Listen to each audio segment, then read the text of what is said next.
Okay, that was an awesome intro. First things first, that was awesome. Upgrade. Welcome, ladies and gentlemen. Yeah. Welcome, ladies and gentlemen, to your favorite Heat pregame show before floor. I am your host forever. There has been a coup d'etat. Ethan no longer runs this. No, I'm just kidding.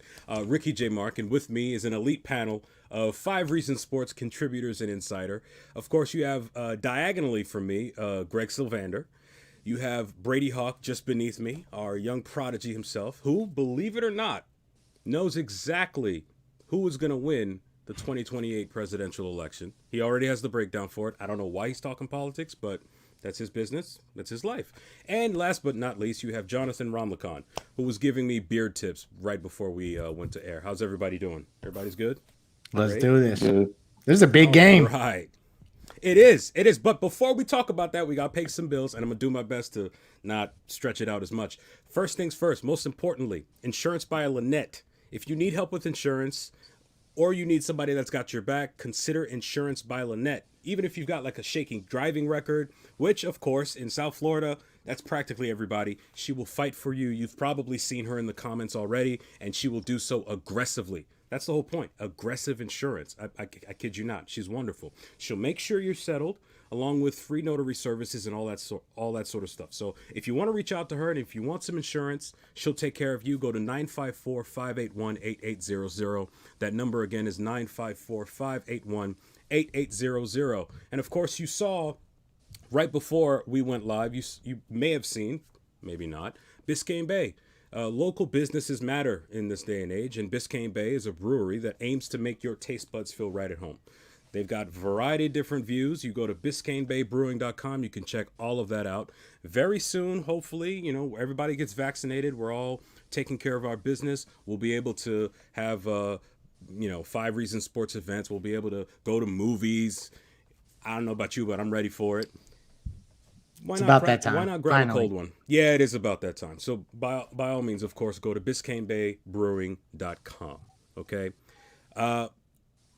Today's a big game. Today's a really big game. But just one last thing before we go, Brady, how are we with regards to the injury report? Is everybody good to go? Yeah, so Goran Dragic was, questionable earlier today. He's going to play, which was a bit surprising, which has a lot to do with Tyler Hero being out, because I think if Hero was playing, Dragic would probably sit the second night of a back-to-back out with 9 games or 8 games left. So he is going to play, and then obviously Victor Oladipo and Tyler Hero are the only ones out. Okay. That's not so bad. So it's not too different from what we've been seeing. First things first, Greg, we've got a big game tonight. How do you feel about it? Give me a rundown of what we're dealing with, basically. So I know everybody is scared of this team, and Malik Monk is haunting us, and LaMelo Ball is back, and that's no fun. And the Hornets have played with a different. They played with a freedom that we saw the Heat play with, particularly in the matchups against Miami. But Charlotte has had that kind of magical stuff going on in a lot of other games. There were some really good buzzer beaters and highlight plays. They're having a fun season. But I'll just say this. Only one time in franchise history has Charlotte swept the Miami Heat, and that was in the 01-02 season. And if Charlotte wins tonight, they would sweep Miami. I don't think that that's going to happen. So I'm taking Miami on the road. Big Jimmy and Bam game. They got to take a back seat in the last one and kind of let the undrafted guys take care of the heavy lifting. So tonight, Jimmy and Bam do the heavy lifting. And it's true. Jimmy Butler right now, he's leading the Heat with 21.6 points, 7 rebounds, and 7 assists. I don't think anybody's ever expected that out of Jimmy, especially prior to his arrival here in Miami or here in South Florida. Mr. Ramlakan, this is where we're at right now. Recently, Duncan Robinson became the fastest to hit for 500 threes. Granted, I guess I'm kind of, in a sense, backhanded in my praise, because in reality, that's one of the only things he does. He shoots threes, but if he's not shooting that, it's a problem. Given how he's been performing against this Hornets team, what do you expect out of him tonight, and how do you think that's going to open things up for guys like Bam, Jimmy, and everybody else? I think we're going to continue to see the same Duncan Robinson that we've seen since this All-Star break. he seems to have a little bit more confidence in his shot. There's a little more lift there. The tough ones that he wasn't making early in the season because, players were getting in his grill, he's understanding how to maybe take that extra dribble, do that pull-up or the pump fake, one step to the side. So he's learning to do a little bit more, add a little bit more to his game to help develop the scouting report that caught up to him. So now he's developing past the opposing team's scouting report and making himself a threat again. And as far as how he's going to impact Jimmy and Bam, it's super key, right? Because he's really what helps make those guys operate. Because without his gravity, Jimmy and Bam have a lot harder time doing what they want to do and making their impact felt in the game. So I think if Duncan Robinson has a good game, and regardless if he shoots well or not, as long as he's getting the shots up and he's having that gravity of pulling people away from Jimmy and Bam, he's going to have a good impact in the game. And like Greg said, I think this is a heavy Jimmy and Bam game on the road. So I'm glad you mentioned that it could be a heavy Jimmy and Bam game, right? Bam Adebayo for me has been an enigma for most of the season. You've seen the best of Bam, you've seen the worst of Bam. You've seen a Bam that would go off for 41 points against arguably the best team in the Eastern Conference, and then you see him take I think 3 or 4 shots against a lottery team. Something's not clicking just yet. However, there's almost less than 10 games left in the season.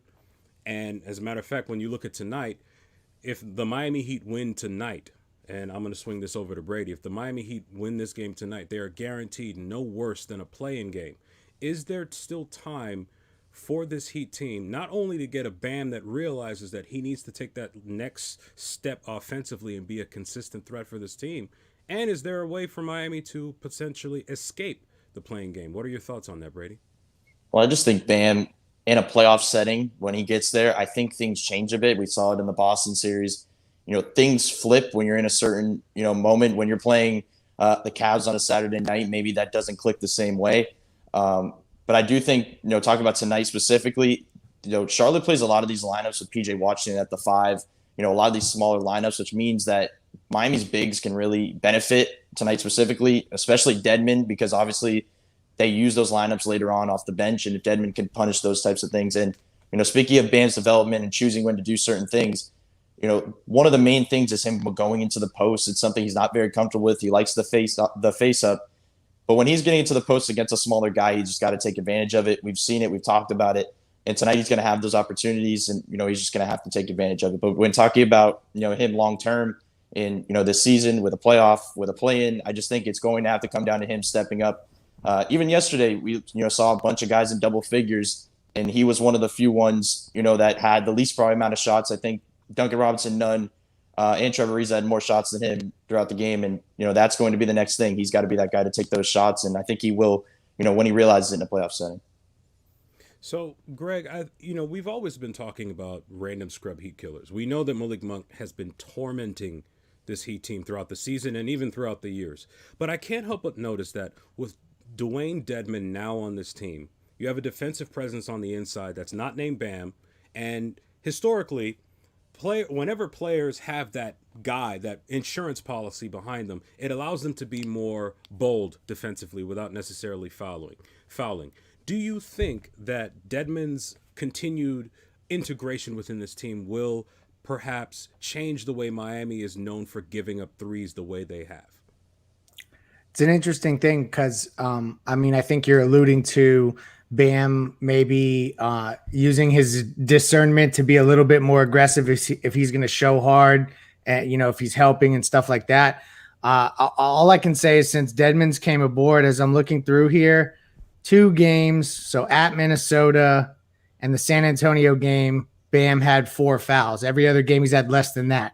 So you could be onto something in terms of keeping him out of foul trouble, because we have a viable guy that the team doesn't completely spiral out of control when you go to him.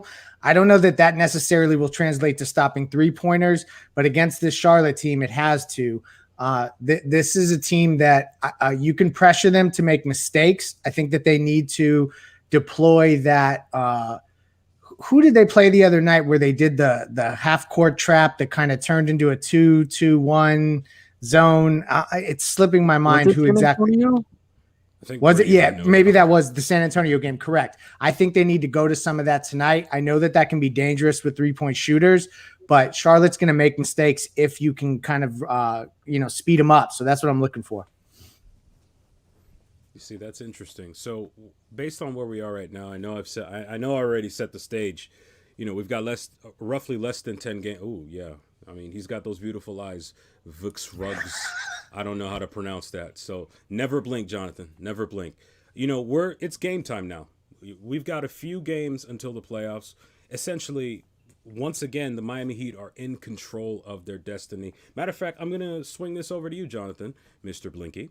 I can't help but wonder, even though we've got the next few games lined up, could this also mean that Miami actually doesn't have a random scrub Heat killer tonight? I know Malik Monk has gone off, but this is one of his first few games back from injury, and he's not a scrub. Miami take advantage? Well, Yeah, not against us.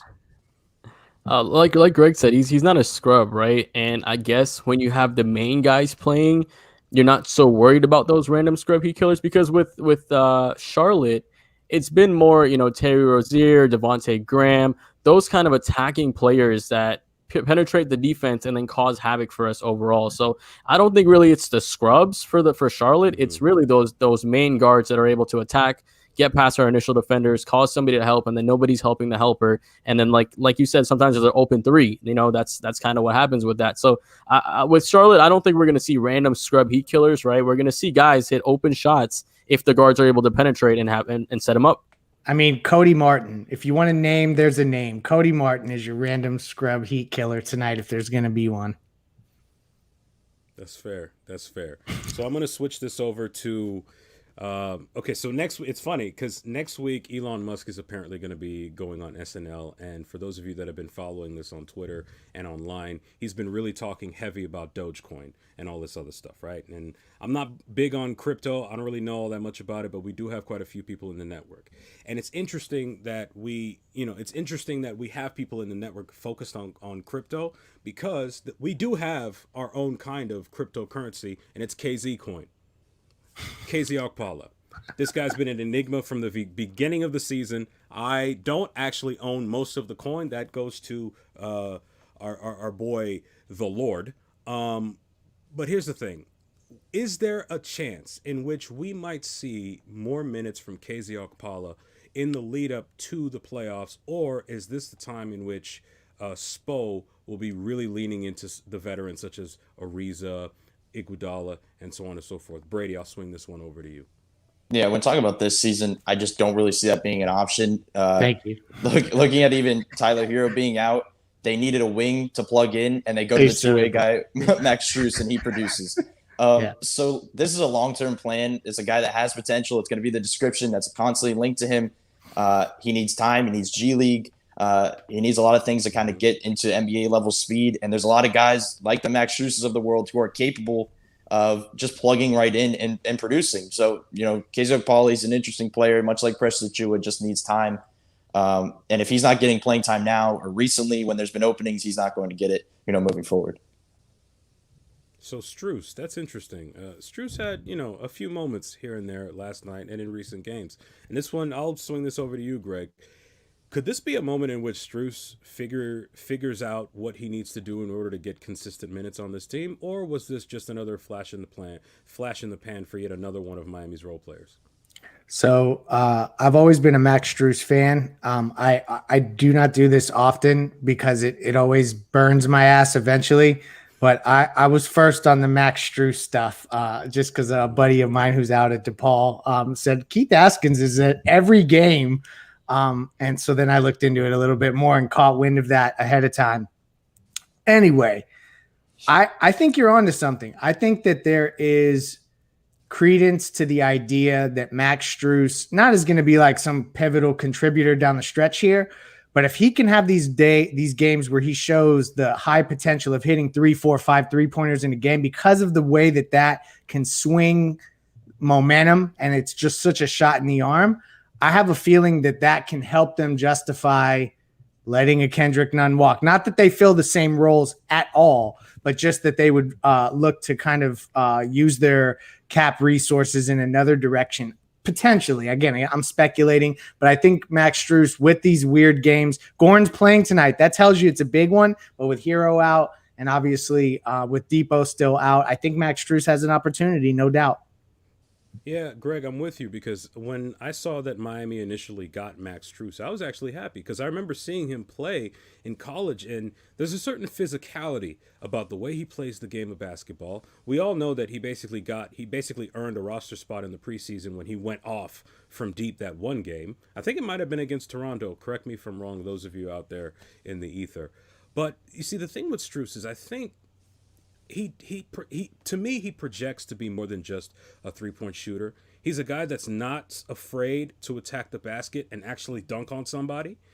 He has shown that even now, for him to have come all the way back from a blown out knee, even in today's league where an ACL tear doesn't necessarily mean the end of your career, I think that speaks to a combination of perseverance, luck, and focus on his part. And I think Max Strus, I hope this team keeps him around because I'd hate to see him blow up as a solid role player on another team. So, Jonathan, let me ask you this. I saw someone in the comments actually ask this question. It's a two-parter, and it's basically for everybody at this point.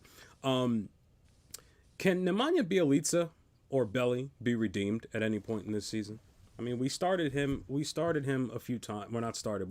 We played him quite a bit a few times, but his minutes have gotten a lot smaller with every day or week that's gone by. What are your thoughts on Belly? Yeah, especially now that we've got Dedmond and we have that backup five really, really secured. I just don't see him getting any more minutes unless something happens. God forbid happens to Dedmond or somebody else falls out. You need to slot him in as a backup big. You have him there, but I don't feel like he can be salvaged. I think the rest of the season is going to be focused on really just getting the highest seed we can, staying out of the play-ins, and focusing on shoring up playoff rotations, right? What Coach Spo is known to do is, did like he did what, back in the Big Three eras, and Greg and Ethan talk about this a lot. When Wade was hurt, they would plug in Mike Miller, the guy who was 11th, right? They're kind of now doing that with Max Strus and Tyler Hero. So they're plugging him in, and they're trying to keep these playoff lineups in the same rhythm, in the same kind of tandem. So I don't think Bjelica is going to come back. I think we're going to see more of the same, and Spo just tightening up that rotation and seeing what he can use come playoff time. Further to that, as Riley said so famously when the Heat got ousted by the Spurs in 2014, he said, "You guys want something to trend? I'm pissed." Pat Riley's been a little, let's say, pissed. Bjelica has just the conditioning thing is a much bigger factor. And it's unfortunate because he has a skill set that Spo can utilize, and he really has a role that would be perfect here. I think it's the Olynyk role is essentially, and we'll have to see how much he can commit to that physical part of this because that has been a really underwhelming aspect of his time in Miami so far. At least internally, that's the perception that we've been getting. Yeah, true story. Because I know when Belly was initially, Miami Grill. Look at that. That's a random plug. Man, you trying to? Oh, look at Ethan firing shots at Belly from the comments. Wow. Is that him or that's Manny? That might be Manny. Who even knows at this point? Okay, so Brady, there's a pretty large. Well, maybe not pretty large because he's a guard. There's a pretty significant elephant in the room. Victor Oladipo. He played a few games with Miami. Unfortunately, he got hurt, went up for a dunk, finished the dunk. We're all happy about that. But when he came down, he was kind of gimpy. Since then, we haven't really known much, if anything, about the situation surrounding his knee. We don't know if it's a bruise. We don't know if he tore something. We don't know if it's something even worse. We don't know if he just wants to go play golf and hang out. What's going on with Victor Oladipo? Is there a chance we can get him back before the end of the season? And if so, could he actually contribute? Look, one of the things that I kind of stuck out the other day was when Eric Spoelstra was talking is, people kind of took that as an injury update with what he said, but it wasn't up. It wasn't updated. It was just dated. Nothing was changed. He said that, he's progressing, which is what he says about any type of player that has, a splinter in their finger. So that's something that I don't think should be taken, any type of way that means he's going to return this season. Obviously, I'm not sure. I don't think even they're sure if he's going to return this season. So that's the type of thing.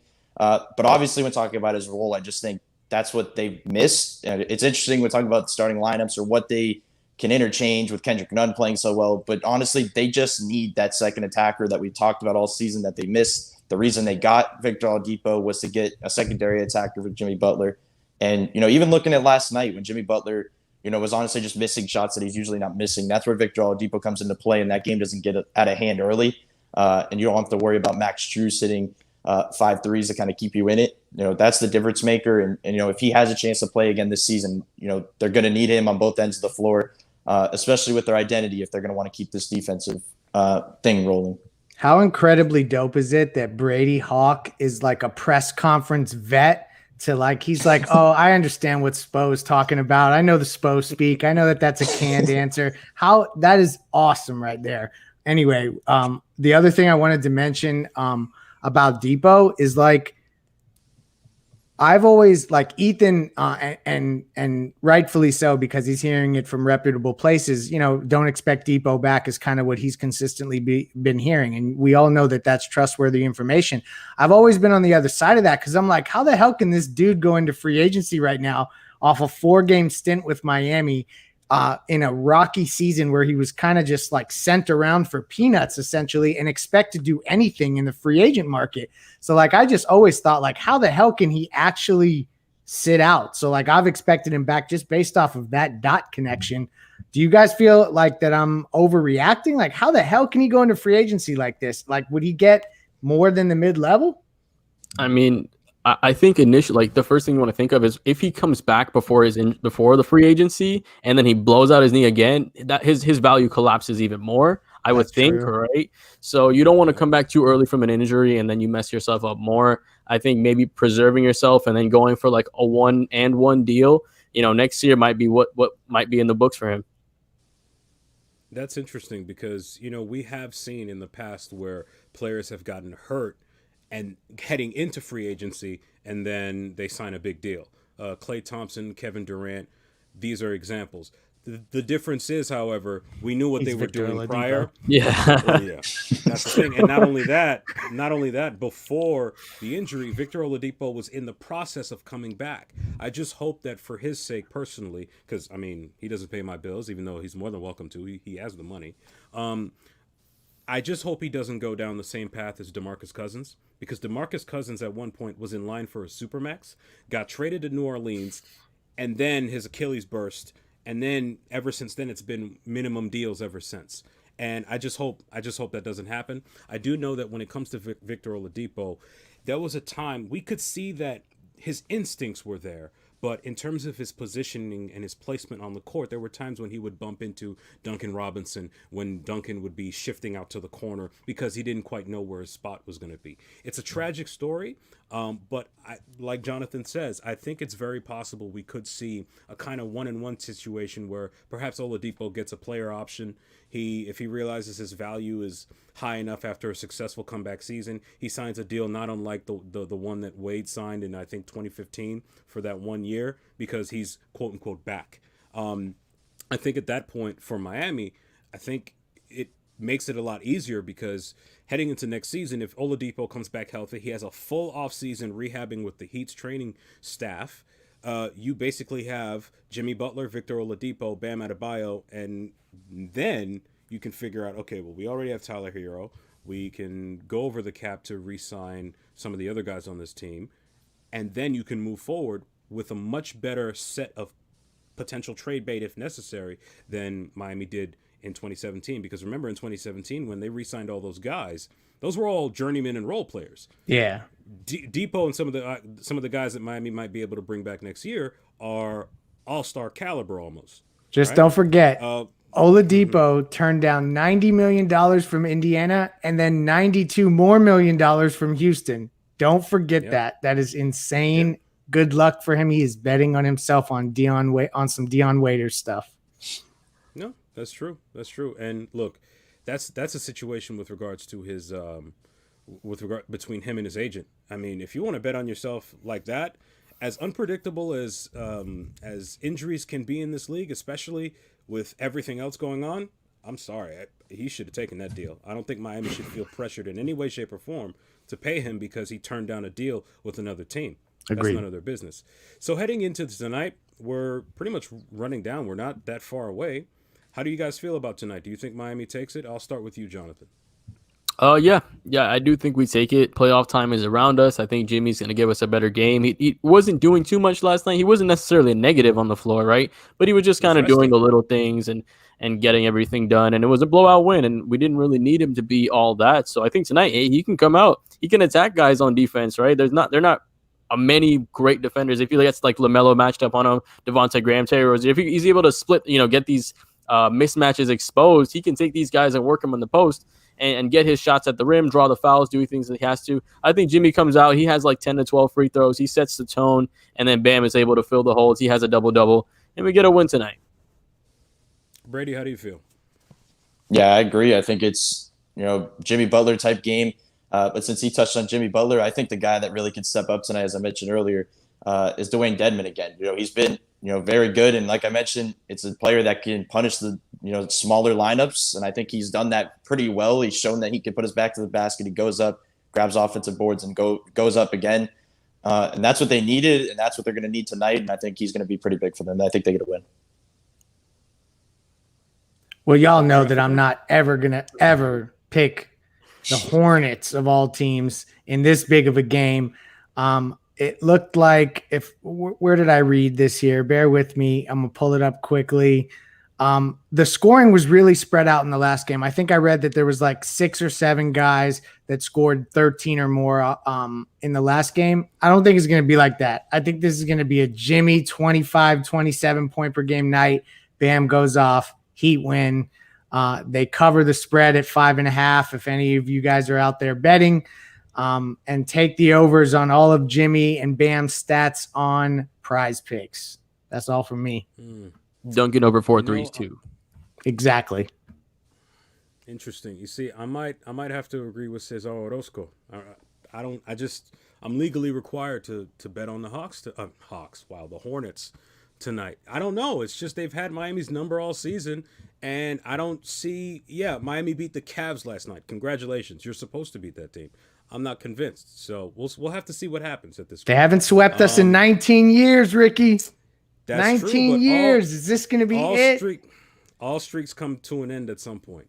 The Knicks may lose to the Rockets tonight, so that's a scoreboard watch thing for Heat fans. I think that's one game, yes, in Houston. That's the start of New York's road trip, and the other one is let's hope it's Dame time against Boston, because that would be huge for Miami as well.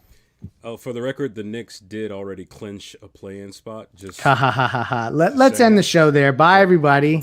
Yeah. Hey. Knicks all right. Thanks, everybody. This has been Poverty franchise. Mark, the Coot Leader, Jonathan Ramlakan, Greg Sylvander, Brady Hawk, Manny on the 1s and 2s. We'll catch y'all after the game. We got Royal Shepherd and the Skyforce. Thanks, guys.